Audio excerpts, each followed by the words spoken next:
Me gustaría que la inteligencia artificial lave mi ropa y lave los platos para que yo pueda tener más tiempo para hacer arte y para escribir. Y no que yo tenga que lavar mi ropa y lavar mis platos para que la inteligencia artificial haga arte y haga literatura. Entonces, hoy día, el contexto lo consideramos como el santo grial de la IA generativa. Por lo tanto, debiese haber un axioma con respecto a la primera ley. Por lo tanto, no es tan sencillo el tema de la ética.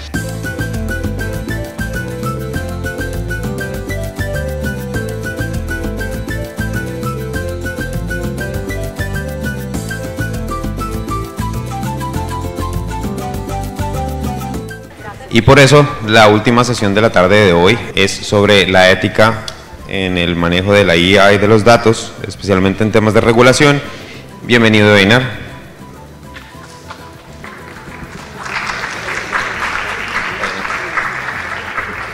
Director del equipo de Solutions Engineer del territorio de LATAM para Cloudera desde el 2016, System Engineer, Senior Solutions Engineer, experiencia amplia no solamente en Cloudera sino también en IBM para LATAM. Einar, que estés muy bien. Muchas gracias. ¿Todo bien? Mi nombre es Einar Espinosa. Mi historia, tengo, desde el 2016 estoy en Cloudera. Abrí el Cono Sur, pasé por distintos roles técnicos y ahora soy el director para toda Latinoamérica del equipo de Solutions Engineer. Antiguamente he trabajado en el retail, en las telecomunicaciones, en líneas aéreas y en vendors de software. Así que llevo más de 20 años trabajando en los mundos de los datos, que es algo que realmente me apasiona. Y hoy día vengo a hablar de ética y regulaciones en la inteligencia artificial, que es bien interesante como tópico, pero no necesariamente es tecnológico. Por lo tanto, va a ser una conversación que espero pueda entregarle algo. Y hace una semana atrás pudimos revisar la presentación con Sandro. Él me entregó algunas recomendaciones que fueron muy oportunas porque efectivamente estaba centrando la conversación mucho en lo técnico y poco en las regulaciones, que es el foco de la presentación, así que vamos a ir sobre ello. Pero antes de eso, me interesaría hablar un poco de la AI, de la inteligencia artificial. No sé si vieron ese Twitter a comienzo de este año. Ella es una escritora polaca que reside en Estados Unidos, que escribe ficción, y ella decía algo muy interesante con respecto a la inteligencia artificial. Y decía, no me preocupa la inteligencia artificial, sino que el uso que le damos a ella. Me gustaría que la inteligencia artificial lave mi ropa y lave los platos para que yo pueda tener más tiempo para hacer arte y para escribir. Y no que yo tenga que lavar mi ropa y lavar mis platos para que la inteligencia artificial haga arte y haga literatura. Por lo tanto, hoy día el problema no es la tecnología, sino que el problema es cómo nosotros somos capaces de regular y dar buen uso a la tecnología que tenemos disponible. El año pasado tuvimos un evento de Cloudera que se llama Cloudera Evolve, donde uno de los tópicos centrales era la AI generativa. Pero antes de nosotros proponer algo que hablar a los clientes, lo que hicimos fue hacer una encuesta. Y encuestamos a casi 1000 personas de Estados Unidos y Brasil. Esa es la demografía de las personas a las cuales entrevistamos, tanto en los cargos que tenían en la empresa como de la industria de donde venían. Y hicimos algunas preguntas. Y solamente voy a traer a colación algunas de ellas. La primera, la pregunta 12, era ¿qué opción refleja mejor la situación actual de su organización respecto a la AI generativa?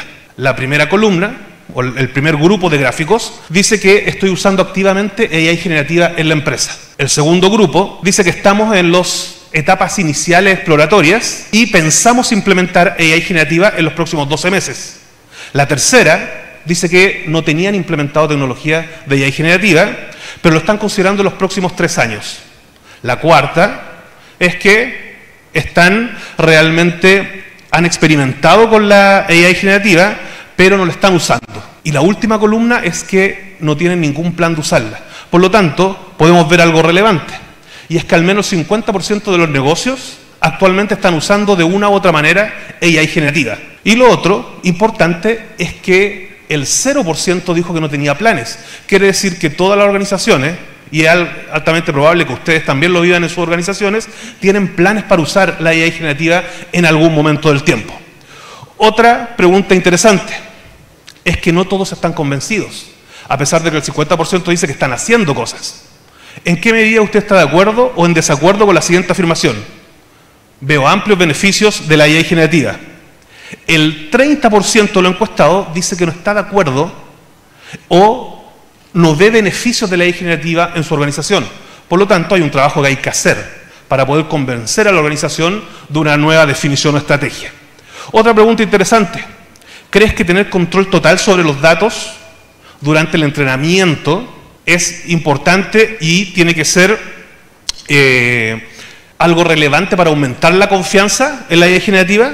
Y como pueden ver los datos, casi todo el mundo, que es la primera columna, o están muy de acuerdo, parcialmente de acuerdo, y solamente con sí y con no un 4%. Quiere decir que todos creen que tenemos que controlar los modelos de IA generativa. Otro punto importante, las preocupaciones respecto al control y la ética. ¿Es responsabilidad de la empresa garantizar que haya una implementación de ética? ¿Qué tan de acuerdo están? Casi 60% está muy de acuerdo.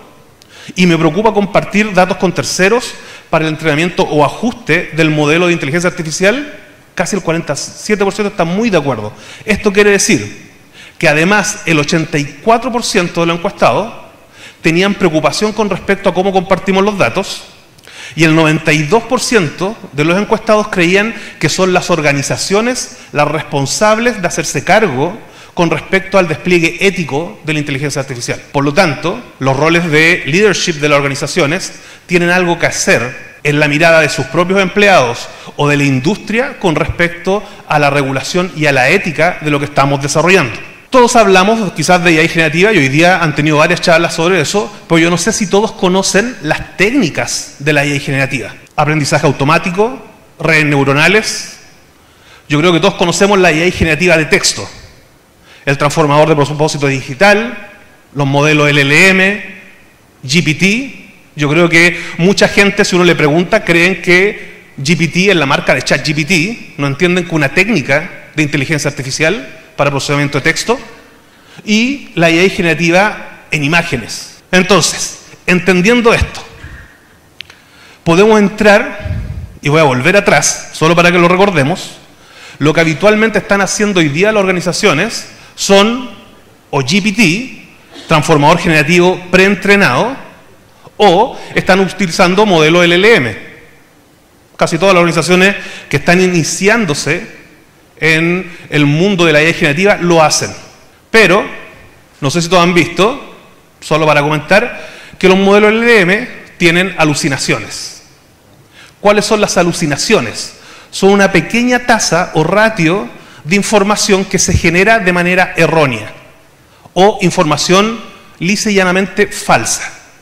Son porcentajes bajos, los modelos siguen siendo entrenados para reducir aún más esa brecha. Este reporte, este benchmark, es de mediados del año 2023, cuando estaba partiendo, había mucha preocupación de eso, pero si se fijan, hay porcentajes que son preocupantemente altos. Si yo les dijera al revés, si esto fuera la industria farmacéutica, y yo les dijera, ¿sabes qué? Te vas a tomar este remedio que tiene un 4,8% de probabilidades de que te mate.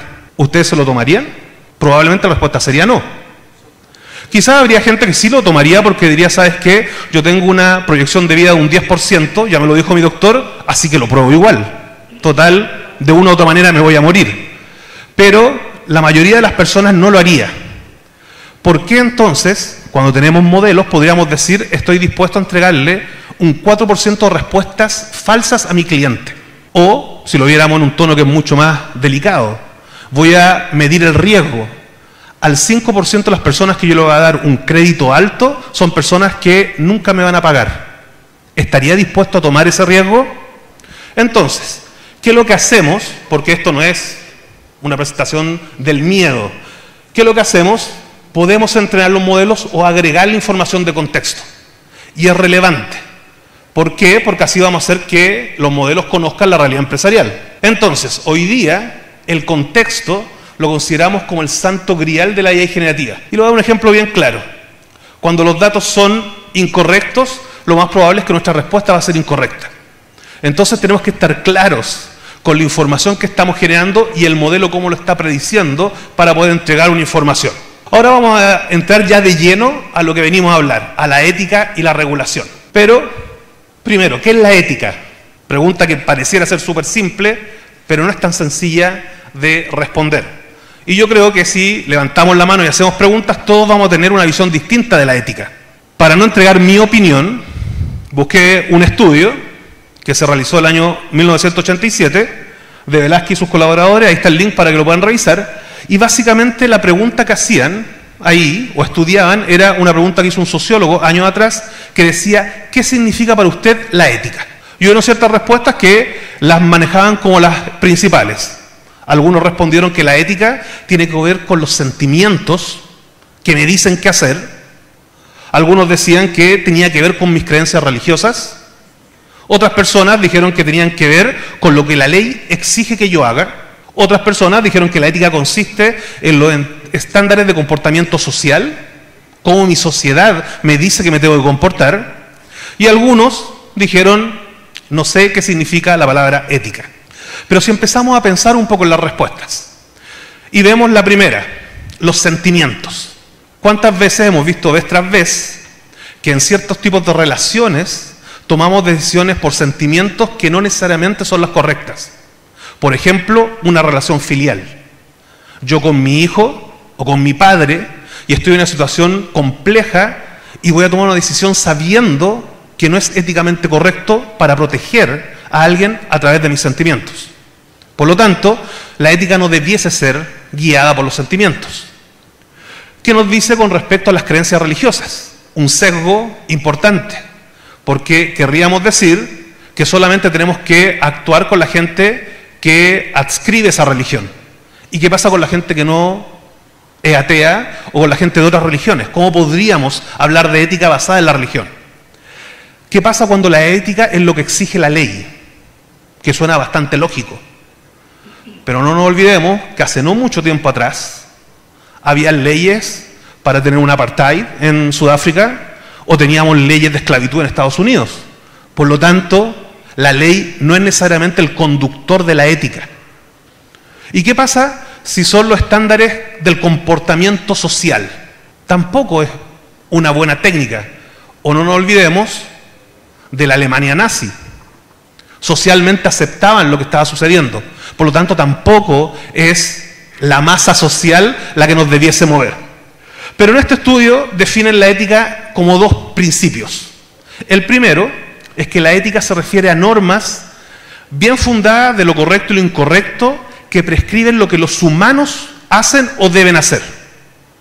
Primer punto relevante, lo que los humanos deben o van a hacer. No estamos hablando de tecnología. Y como segundo punto, nos dice que en segundo lugar, la ética se refiere al estudio y desarrollo de los propios estándares éticos.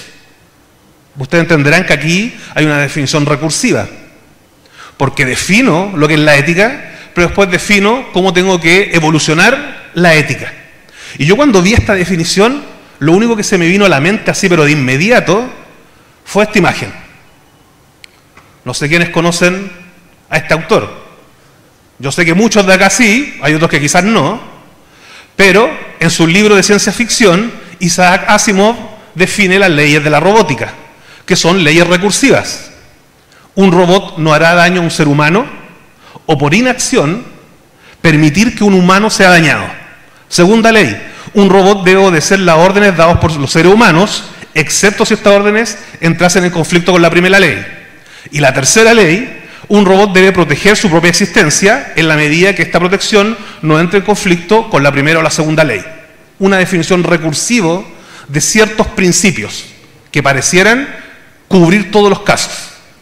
Pero el mismo Isaac Asimov publicó un libro en la que ponía un conflicto ético en las leyes de la robótica, que se trataba de un humano que le quitaba un brazo a un robot para matar a otro humano con el brazo robótico. Y el robot no lo impedía porque estaba cumpliendo la segunda ley.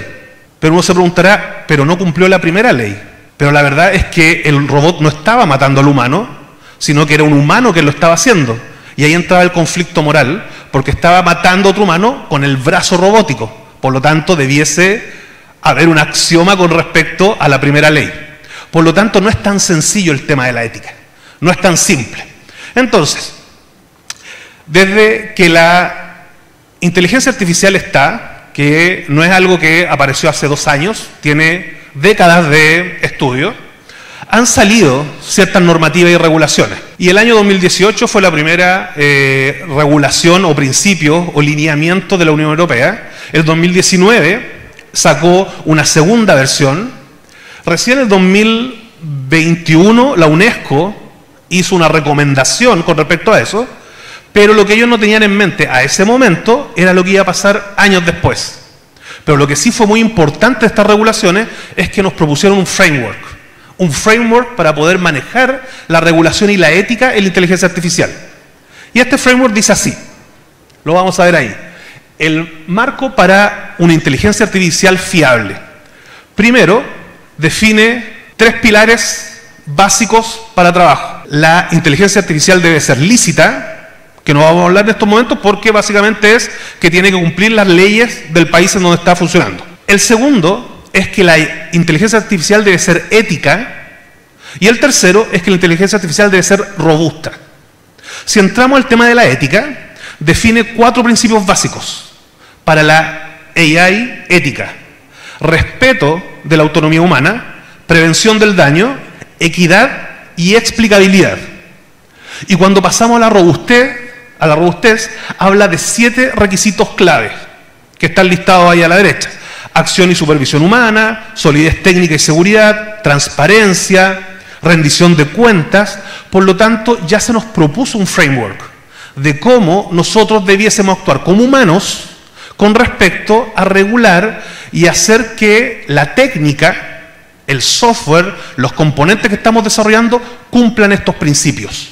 Entonces, una vez que tenemos esto, pasó algo que quizás no estábamos esperando en el mundo tecnológico, y es la masificación de la AI generativa. Si bien hoy día, donde se expandió la frontera de la AI generativa, y como bien decían por ahí, cualquiera, si hablamos con un grupo de amigos, ha usado algo de AI generativa para crear imágenes, para revisar texto, resúmenes de libros, lo que sea.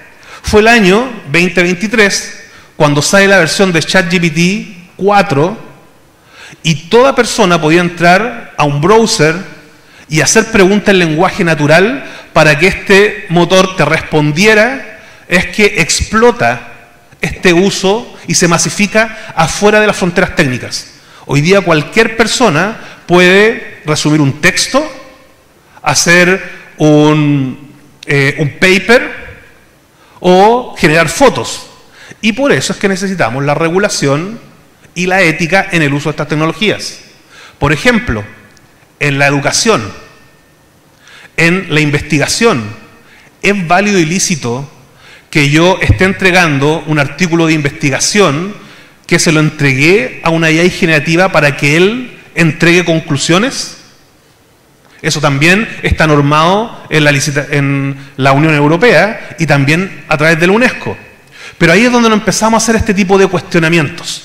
¿Cómo nosotros, como líderes de nuestras empresas, vamos a llevar este tipo de regulaciones a la práctica empresarial? Lo que habitualmente no es tan común. ¿Por qué nos dedicamos de la eficiencia del código? Nos preocupamos, como decíamos hace un rato atrás, necesito el quick win. Bueno, ¿y qué va a pasar cuando esto que yo estoy desarrollando salga al mercado con un modelo entrenado con data abierta que quizás está incorporando sesgos o vallas que venían desde otras fuentes de datos? Hace un tiempo atrás estábamos hablando con un cliente en Brasil y nos decía que ellos habían desarrollado un pequeño scoring que venía con una discriminación positiva para gentes con problemas visuales. Lo que a primeras luces era fantástico, porque lo que hacía era incorporar este dato para escorearlo de mejor manera, porque habitualmente habían sido desplazados en los scoring para ese producto particular. Por lo tanto, era súper fantástico. Hasta que alguien empezó a usar el mismo modelo sin darse cuenta y la clasificación de riesgo bajaba cuando una persona tenía clasificación por problemas visuales. Por lo tanto, ahí nos damos cuenta de la peligrosidad de no ser capaces de controlar un modelo que se va a usar para distintas funciones dentro de mi organización. Por lo tanto, yo tengo que hacerme responsable de ello. Lo bueno es que ante la explosión de la AI generativa, ya no solamente tenemos un framework, sino que tenemos acciones concretas que tomar. Y por lo general, la Unión Europea va delante de estas zonas del mundo. Y no sé si vieron las noticias, pero en junio se estaba trabajando con el AI Act, ¿no? Con la Oficina de Inteligencia Artificial y de Regulación.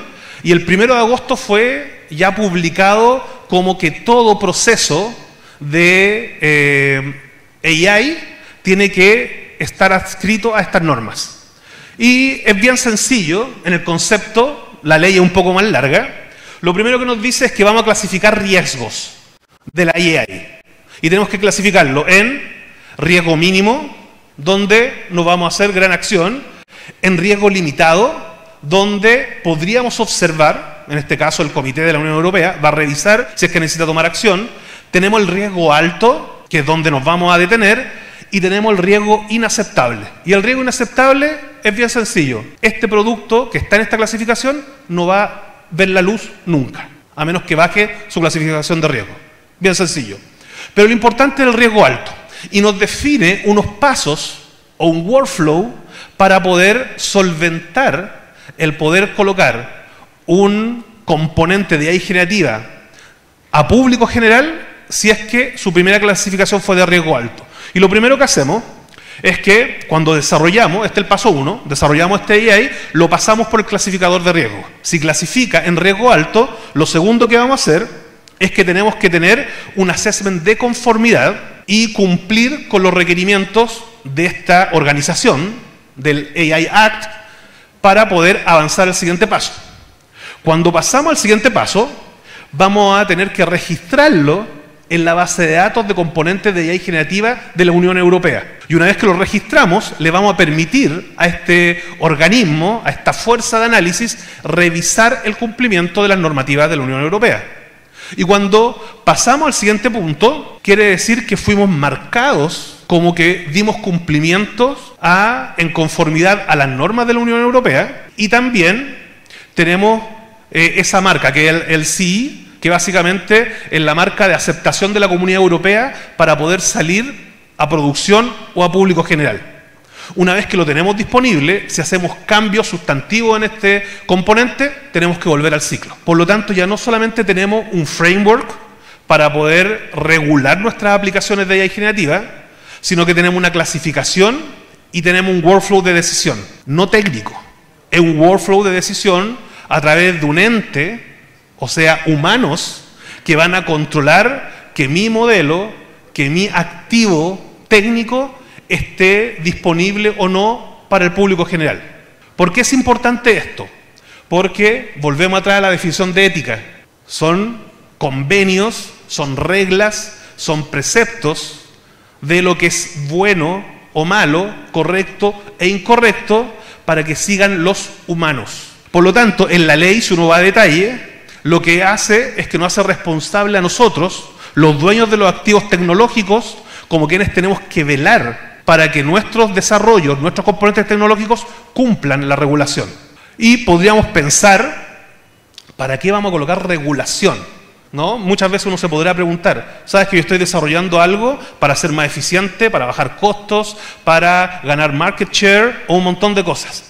¿Por qué la decisión va a ser humana y no técnica? Técnica a través de una máquina, me refiero. Y eso es bien interesante porque, antes de pasar al siguiente slide, porque, como lo hablaban los panelistas hace un rato atrás, los panelistas decían, no creo, o el término está mal acuñado, inteligencia artificial. Nunca nos vamos a igualar a la inteligencia humana. Y cuando hablamos de ética, nos referimos a comportamiento humano, o cuando hablamos de equidad, de igualdad, de evitar los sesgos, estamos refiriéndonos a un daño humano. Básicamente, si yo como un modelo empiezo a adquirir sesgos en mi análisis, lo más probable es que yo reproduzca esos sesgos. Por lo tanto, si yo solamente me entreno con data que esté siendo, no sé, voy a hablar coercivo con respecto a temas de género. Y es bien interesante este punto. Yo no sé si ustedes saben que todavía hay como 70 naciones en el mundo donde tener un género distinto a ser hombre o mujer es penado por ley. Eso parece que estamos hablando de hace 100 años atrás, pero no, todavía hay países, estoy hablando de 70 países, donde su regulación prohíbe el no ser o hombre o mujer como género definido. Por lo tanto, ¿qué pasa si yo entreno mi modelo solamente con data que viene de un país con este tipo de legislación? La probabilidad de que yo propague ese sesgo es muy alta y podría generar un perjuicio que ya no es técnico, un perjuicio que ya no es monetario, podría generar un perjuicio humano sobre una persona o un individuo. Por lo tanto, los temas de ética exceden el tema técnico y por eso es tan relevante como nosotros que estamos a cargo de producir activos tecnológicos, les permitimos a estos activos tecnológicos que sean justos y que evolucionen en la medida que estamos viendo que se están yendo por otro camino. ¿Cómo nosotros en Cloudera trabajamos esto? Bien sencillo, haciendo un framework. Las partes que están en naranjo son componentes de Cloudera, así que no entro en detalle de los nombres, pero sí, por un lado, estamos con todos los tipos de infraestructura disponibles, pero lo más interesante, que es lo que está al centro, donde nosotros incorporamos modelos abiertos y modelos cerrados para poder asegurar a nuestros clientes que cuando quieran cumplir la reglamentación, por ejemplo, de explicabilidad, tengan la capacidad de hacerlo. Sabemos que hay ciertas técnicas de inteligencia artificial que son más complejas en la explicabilidad. Una red neuronal no es tan sencillo el tema de la explicabilidad. Tampoco nos vamos a mentir entre nosotros. Pero tenemos que ser capaces de poder trazar lo previo y lo posterior. Al menos eso tiene que ser relevante. Y la forma que hemos encontrado, al menos dentro de Cloudera, es siempre permitir tanto que componentes cerrados como abiertos puedan estar al beneficio de las organizaciones. ¿Y por qué lo hacemos de esta manera? Porque también hemos incorporado componentes de inteligencia artificial generativa dentro de nuestros componentes. Cosas bien sencillas, como tener un modelo en lenguaje natural que me permita hacer consultas dentro de una base de datos sin yo tener el expertise. Escribo, quiero saber cuáles son los parajes turísticos mejores de Perú, lo escribo de esa manera y él me construye la consulta por mí. O cuando tengo una consulta que es subóptima, que él me entregue el resultado de cómo optimizar la consulta, sin yo tener ningún conocimiento de ese tipo de notación en una base de datos. ¿Para qué voy a aprender yo si tengo una herramienta que me lo va a hacer quizás de manera mucho más eficiente de lo que yo podría lograr? O en nuestras capas de visualización, cómo embebemos modelos para que yo ya no tenga que desarrollar un dashboard. Yo le pregunto lo que quiero hacer y él lo construye por mí. ¿Por qué yo tendría que aprender? ¿O por qué tendría que pedírselo a un tercero? No, lo hago yo, lo hago directamente, él me entrega la información, pero adicionalmente me va a ir entregando información relevante con respecto a dónde estoy sacando esos datos. ¿Por qué? Porque tengo que explicar cómo estoy generando la información, hay regulaciones que lo están pidiendo, tengo que asegurarme de que esos datos estén correctos, por lo tanto me da un catálogo de lo que estoy haciendo. Por eso nosotros incorporamos este tipo de técnicas para permitirle a nuestros clientes hacer eso. Pero más allá de eso, particularmente, seguridad, gobernanza y linaje de todo el flujo de datos. Eso es relevante. Hablábamos del término de cómo partíamos, con gobierno, sin gobierno, somos rápidos o tenemos toda la data, da lo mismo la decisión que ustedes quieran seguir. Porque, como aquí lo han dicho, todas las empresas son distintas, todas las necesidades son distintas, pero hay cosas que tienen que ser cross. Por un lado, controlar nuestros activos de datos e informáticos, lo que estoy construyendo.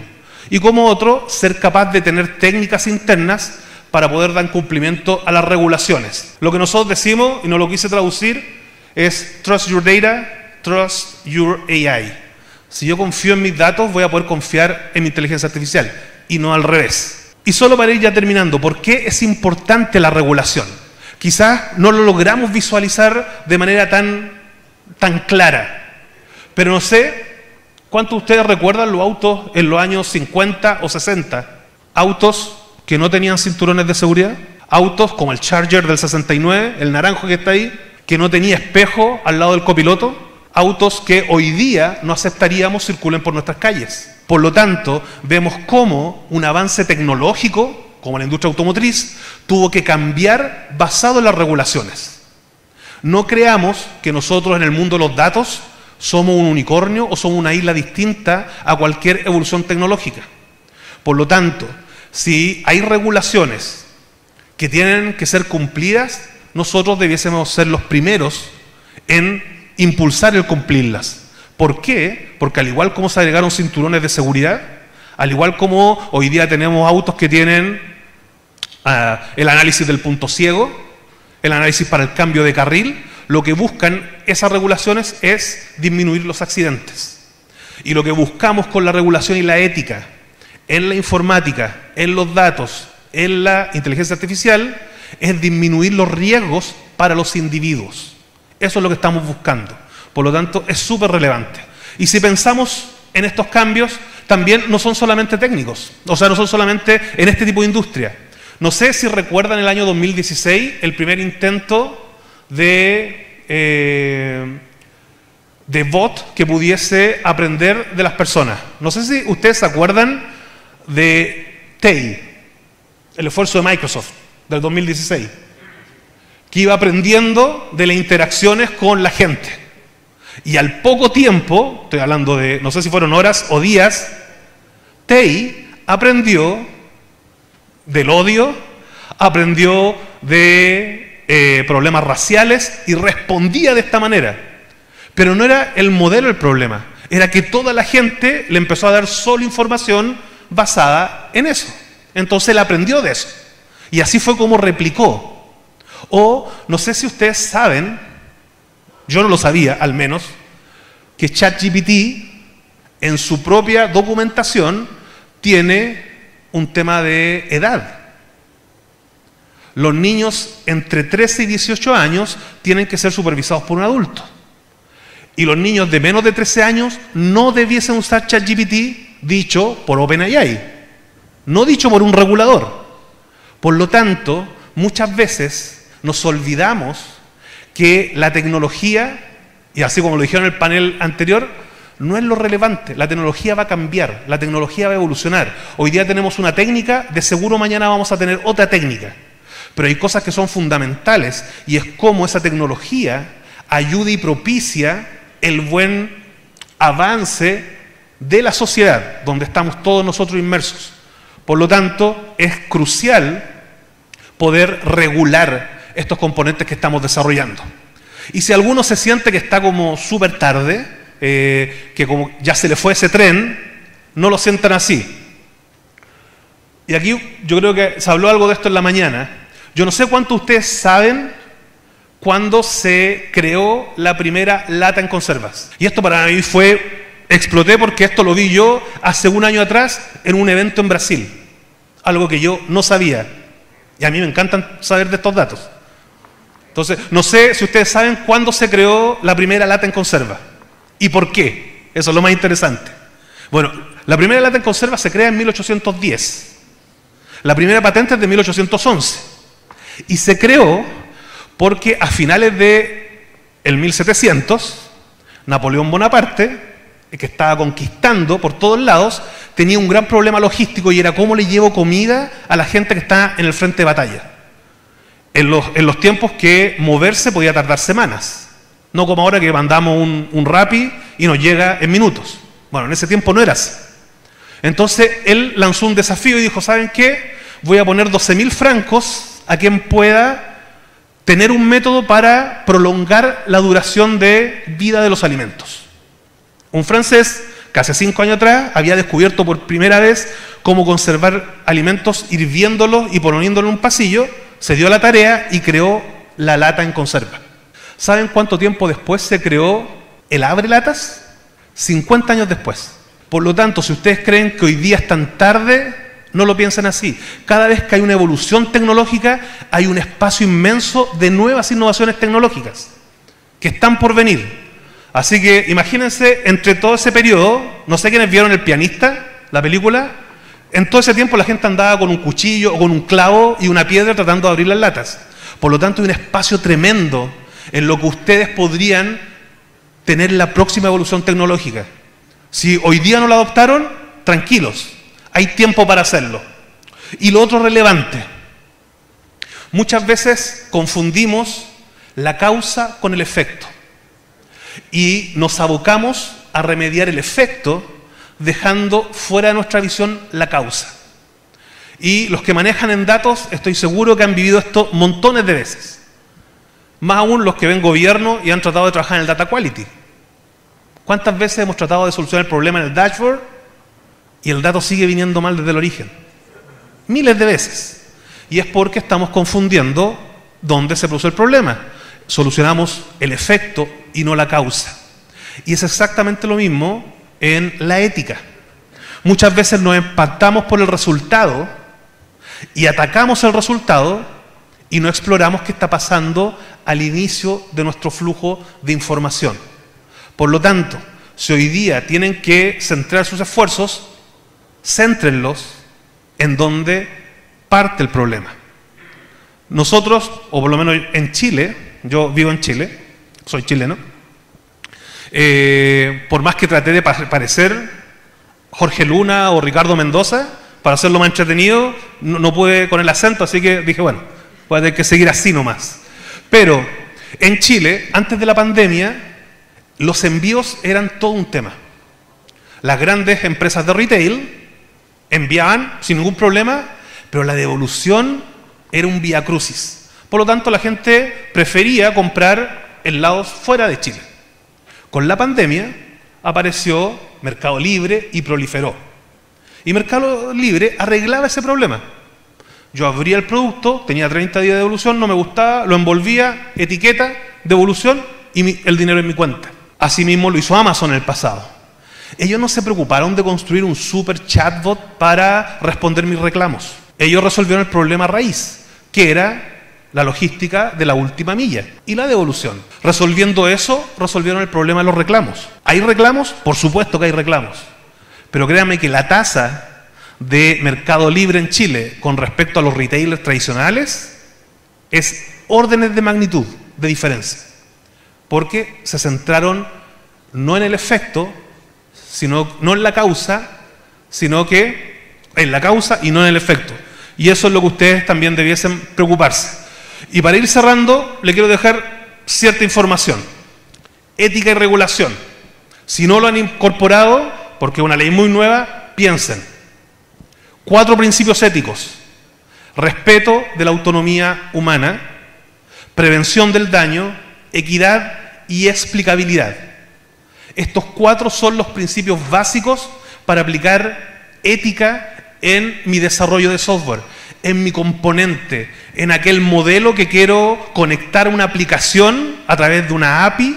Bueno, pensemos en estas cosas, porque si no, podemos estar faltando uno de ellos y podemos generar un daño que no es técnico, que no es monetario, sino que es un daño, digámosle, a la humanidad, aunque suene muy grandilocuente, pero cuando estamos dañando a una persona, efectivamente estamos iniciando un daño humanitario.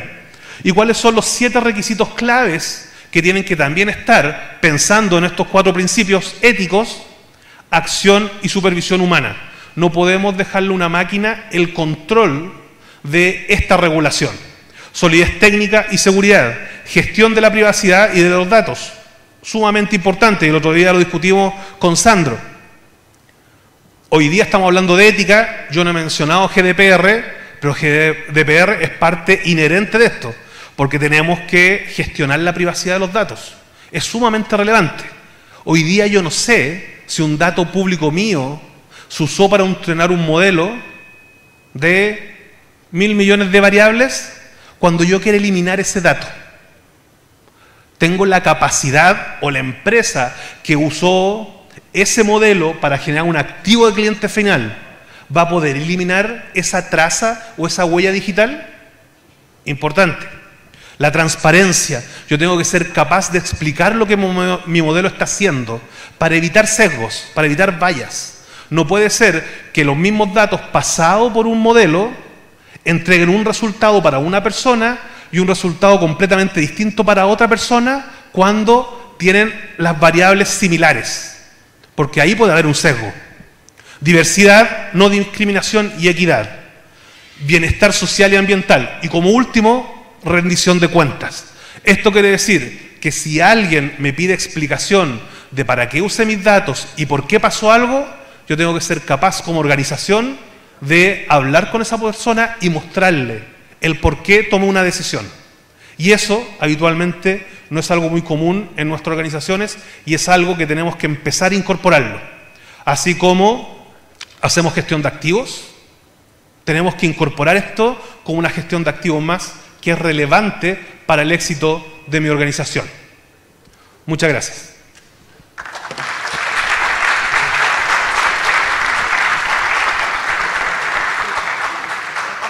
Muchísimas gracias, Einar, y gracias a todos. ¿Preguntas tenemos para este último? Muchas gracias, Einar. Realmente impresionante.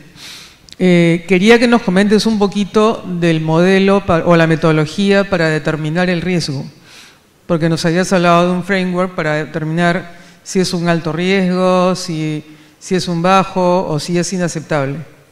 Ok, la legislación europea básicamente tiene una serie de puntos que son los que uno tiene que evaluar para poder determinar el riesgo de un componente. La gracia de esto es que esto es aplicable, uno puede replicar ese modelo, tomar la legislación europea y ver la realidad país. Yo desconozco si es que el modelo de regulación peruano adscribió completamente la norma europea, lo agregó o lo evolucionó. Hay países, por ejemplo, en la región que yo he visto, Uruguay adscribió el modelo completamente. Entonces es bien fácil seguir basado en esa documentación.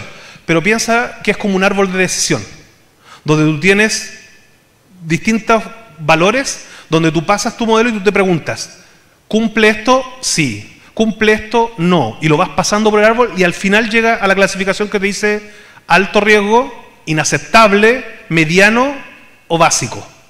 Entonces, ¿qué es lo que uno tiene que hacer? Es tomar eso y dentro de la organización definir exactamente el mismo mapa. Y quizá uno puede agregar también ciertas variables internas que pueden ser del valor interno de la organización. Por ejemplo, hay organizaciones que son muy ligadas a un tema nacional y pueden decir, yo he visto aquí muchas publicidades, el X de los peruanos. Entonces uno podría colocar dentro de su árbol de decisión esto como valor inherente de la organización. Dado que es el activo y la visión de mi organización, yo también voy a colocar algo, no quiero decir nacionalista porque no es el propósito, pero sí de interés nacional en esa matriz donde yo voy a ir evaluando. Y una vez que la paso por cada uno de estos componentes, voy a decir en qué nivel del riesgo es. Y como te fijaste, el que tiene que ser timbrado por la reguladora, al menos en cualquier país que adscribe en la Comunidad Europea, son aquellos de riesgo alto. Los de riesgo medio o bajo, básicamente son una recomendación, pero no requieren del timbre del regulador. Y obviamente los que son de riesgo inaceptable, no se habla más.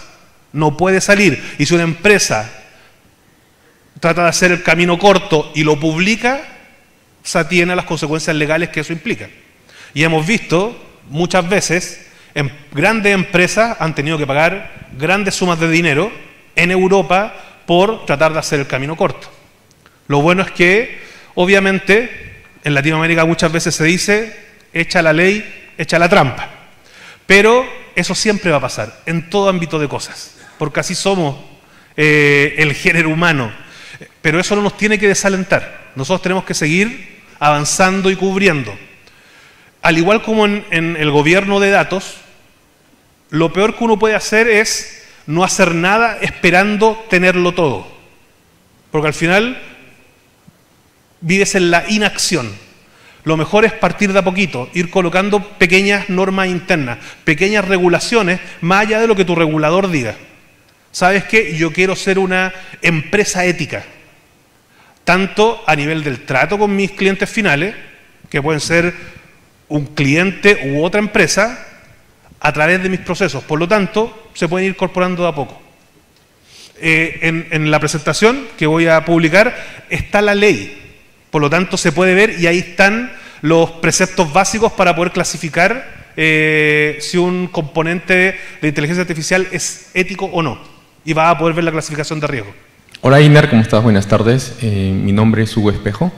Con respecto al tema de IA generativa y también estrategias que utilizas para poder utilizar la ética y regulación, en tu experiencia, ¿nos podrías comentar de repente algún caso de negocio, algún caso típico, cómo utilizar o cómo comenzar en una organización educativa o en una organización tecnológica con el tema de ética y regulación? Hay cosas que son, como les decía, más sencillas que otras de implementar. Por ejemplo, si yo tengo una red neuronal, el tener la explicabilidad de ese modelo no es tan sencillo, por la naturaleza misma de la técnica.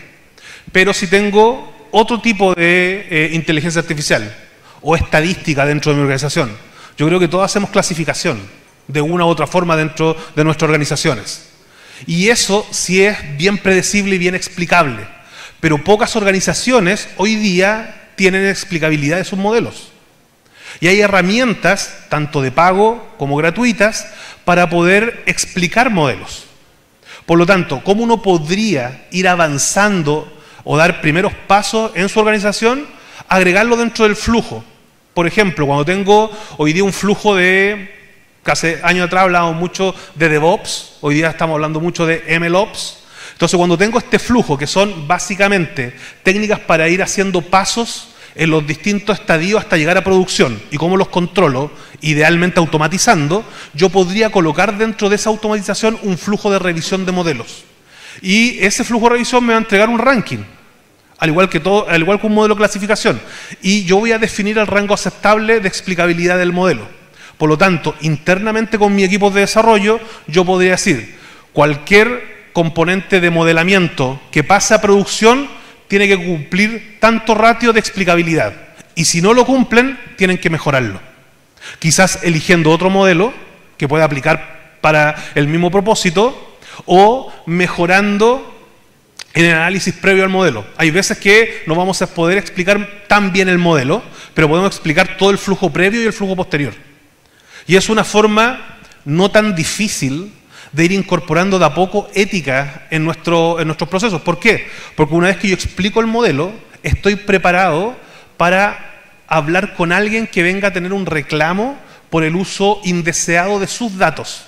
Y alguien que puede decirme, ¿sabes qué? Hoy día me estás discriminando porque cumplo las mismas condiciones que mi vecino y a él le otorgaste el crédito hipotecario y a mí no me lo otorgaste. O a él le diste un beneficio y a mí no me lo diste. Entonces tú podrías decir, voy a recoger su reclamo, nos vamos a sentar y le voy a mostrar mi proceso. No le voy a explicar mi modelo interno porque no quiero que la gente sepa al final cómo le estoy clasificando, pero sí le puedo explicar los preceptos generales y le puedo demostrar si tengo o no tengo un sesgo con respecto a esa evaluación. Y puedo decirle a mi cliente, acá hay y efectivamente no hay sesgo. O podría ser que haya sesgo, entonces recojo eso y digo, voy a mejorar mi proceso, porque efectivamente aquí hubo un error. Einar, mucho gusto. Quisiera que me ayudes a ilustrar un poco mejor esta parte de la regulación. Cuando veía la foto yo de los autos, por ejemplo, ¿no? Entendía que si los autos en ese momento no tenían el espejo retrovisor de la parte del copiloto o no tenían todos los implementos de seguridad, es porque no tenías la velocidad en las autopistas o el tema de las autopistas, o sea, y toda esta regulación empezó a darse cuando los accidentes empezaron a darse y las personas empezaron a morirse, pues, ¿no? Eso es una. Esa es la primera pregunta. Entonces, ¿hay que fallar para poder aprender y regular? Esa es la primera. Y la última es con respecto a los sesgos, ¿no? Discriminación y todo eso. A veces, por temas culturales, hay comportamientos o es una variable que se utiliza dentro del motor del algoritmo para poder determinar un comportamiento determinado, ¿no? Entonces, de por sí, ¿es necesario tener un sesgo para poder entrenar data también? Voy a partir por la primera y vamos por la segunda. La primera, es correcto. Hoy día nosotros vemos ciertas definiciones a la luz de hoy que en el pasado no eran compliance, no eran problemas. Y lo vemos no solamente en temas de industrialización, ni técnicas de software, ni nada. Lo vemos en convenios sociales. Hoy día es bien difícil, y por lo general es una discusión bien amplia, hoy día mirar hechos pasados con la realidad presente. Porque hay que entender el contexto, lo que tú estás diciendo. No es lo mismo tener un auto que puede andar a 200 kilómetros por hora a tener un auto que con suerte alcanzaba los 80 kilómetros por hora. Y es obviamente entendible. Pero cuando empiezan, la tecnología empieza a evolucionar, es donde nos damos cuenta que habían cosas que no pensamos al comienzo, que a la nueva realidad es necesario repensar. Por lo tanto, sí, se va a dar mucho de eso. ¿Sabes qué? ¿Puedo cubrir el 100% de los casos? La verdad es que no, porque puede ser que un caso que hoy día no se presente, sí se va a presentar el próximo año. Que es lo mismo cuando tratamos de hacer proyección de sizing para el comercio. Y todos reclamamos, dice, vino el Black Friday o Black Monday, no sé cómo es acá, y falló todo el sistema y no pude comprar nada. Y bueno, ¿sabes qué? Nosotros el año pasado tuvimos 1000 ventas, proyectamos que íbamos a crecer en un 300%, estuvimos preparados para 3000 ventas y tuvimos 10.000 requests. Y se nos cayó la plataforma. Tengo que evolucionar. Pero en temas de modelamiento es un poco más complejo, pues la idea es ir evolucionando y estar preparado para la evolución. Por lo tanto, desde mi mirada, tu visión es correcta. ¿Vamos a tener que fallar para evolucionar? Es altamente probable que sí, y muchas veces. Pero tenemos que tener una política interna o una técnica interna que nos permita evolucionar y que no sea rígida, para poder rápidamente incorporar estos nuevos cambios. Eso es la primera parte. La segunda parte, dado que tenemos particularidades en cada país o cada región, ¿es necesario incorporar sesgo? Y ahí podemos tener un debate con respecto a qué es sesgo. Porque podríamos cambiar eso y podríamos decir, necesito tener una mirada estocástica, que básicamente es incorporar distintas posibilidades basado en una realidad particular. Me inclinaría más por ir por lo estocástico, que habitualmente agrega esta heterogeneidad en mi grupo muestral, más que decir voy a incorporar un sesgo. Porque al incorporar un sesgo, lo que estoy tratando de hacer, y a veces sí lo hago, por ejemplo, si tengo un producto específico. Si tengo un producto específico, yo digo, ¿sabes qué? Va a ser para un grupo objetivo. Y ahí lo que digo es que limito mi grupo objetivo más que la definición pura de decir voy a incorporar un sesgo. Porque al final el sesgo es que estoy a priori incorporando algo a mi modelo que lo va a limitar. ¿Por qué? Porque cuando en ese grupo objetivo esa casuística o esa heurística se dé, mi modelo lo va a descartar. Entonces es peligroso incorporar un sesgo per se. Por lo mismo que estamos mencionando anteriormente. Mi grupo muestral va a evolucionar en el tiempo. Y quizás todas las posibilidades que hoy día yo estoy visualizando para lo que quiero entregar, el día de mañana van a cambiar. Pero puede ser que mi modelo nunca lo incorpore. Entonces cuando yo me voy a dar cuenta es cuando se produzca el fallo. Cuando yo podría haberlo hecho quizás de una manera más eficiente, más aún con las técnicas que están actualmente, donde mis técnicas de modelamiento pueden autoaprender de mi grupo. Pero básicamente lo que estoy diciendo, puede ser un poco burdo esto, dice, yo tengo a mi jugador de voleibol y le voy a hacer que juegue siempre con su mano derecha amarrada. Porque siempre he hecho un análisis y siempre cuando le tiran los remaches se lo tiran por la izquierda. Entonces quiero que solo me responda por la izquierda. Hasta el momento en que le tiren por la derecha. Alguno los va a responder, pero quizás un alto porcentaje no lo va a poder hacer, porque yo lo obligué a no poder cambiar basado en el cambio de las variables de entrada. Por lo tanto, no es una buena idea, a menos que uno lo pueda controlar muy bien, agregar un sesgo y estar analizándolo o controlándolo constantemente. Si ese sesgo no está haciendo que mi modelo tenga una respuesta no deseada. Porque si lo dejo de controlar, es altamente probable que eso se produzca. Bueno, gracias nuevamente, Einar. Gracias a los asistentes. Si no hay ninguna otra pregunta, a los que se quedaron muchas gracias, porque lo que nos quedamos fue los que vamos a ir al after party. Así que nos vamos para allá ahora. Así que muchas gracias por su tiempo.